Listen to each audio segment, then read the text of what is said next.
Today we're going to be talking about my camera rig as of 2026.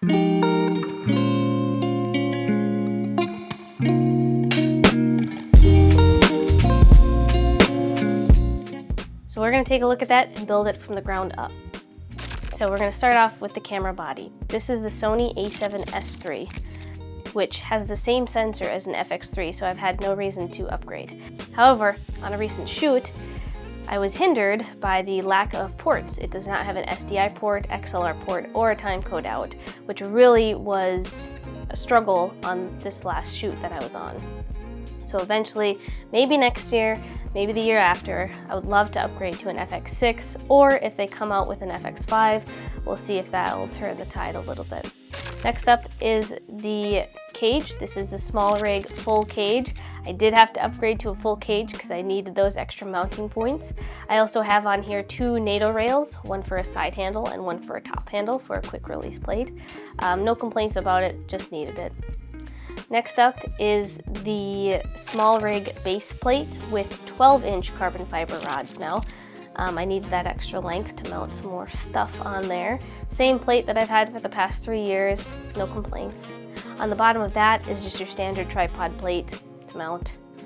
Nothing special about that either. I do have the Smallrig AD1 tripod, I believe it is. Can't afford the Schattler one yet, but maybe in the future. Next up is the Smallrig vmount battery plate. This is just the standard one that I've had for the past few years.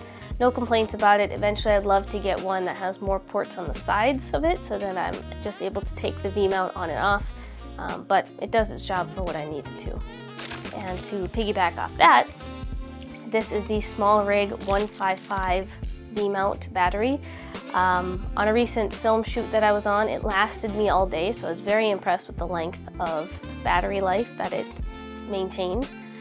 It is quite heavy, so that is also something to take into consideration, but it lasted me all day. Next up is the same dummy battery I've had for the past 3 years. No complaints there. Next up is the Sirui top handle. Again, I've had this top handle last year as well. It's suited me right when I needed to. I can attach my fly cam to the top of that. And I also have this USB Type-C to USB-A for the monitor that I've kind of looped on around there just to get the cords out of the way.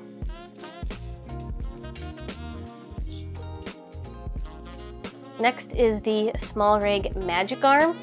So originally I just had the monitor mounted to the top handle, which wasn't a big deal, but with the added fly cam on it, it kind of blocked my vision of the monitor.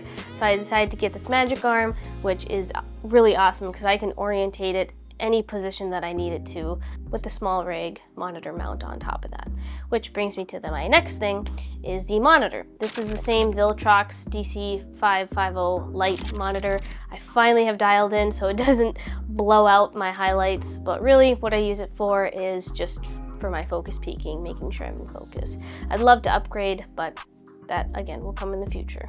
And with that, you also need the Condor Blue HDMI to HDMI, necessary.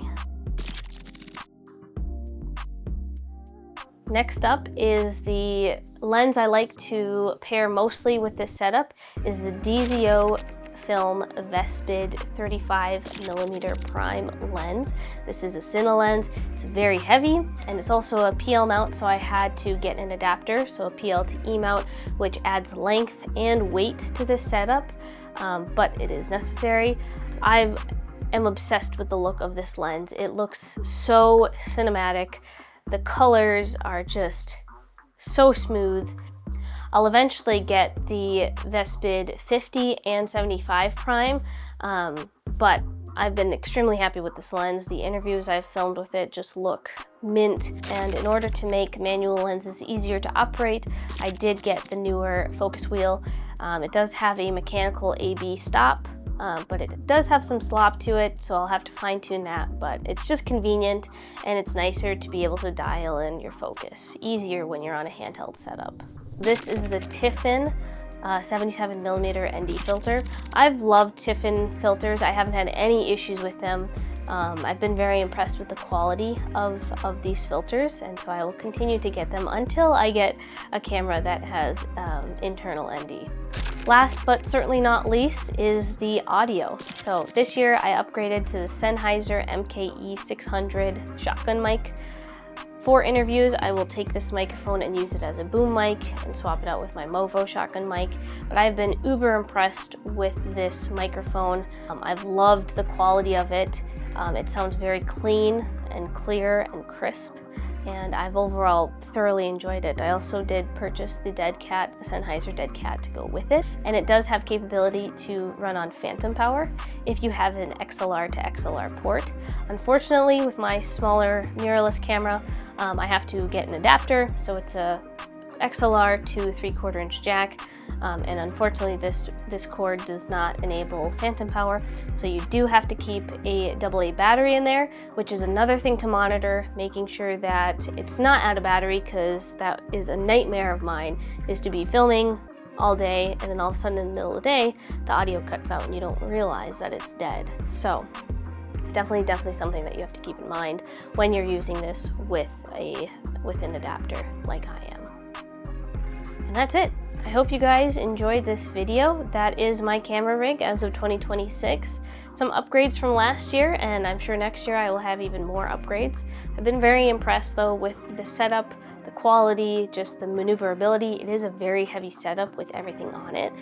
Anyways, I hope you guys enjoyed this video, and I will see you guys in the next one. Thank you.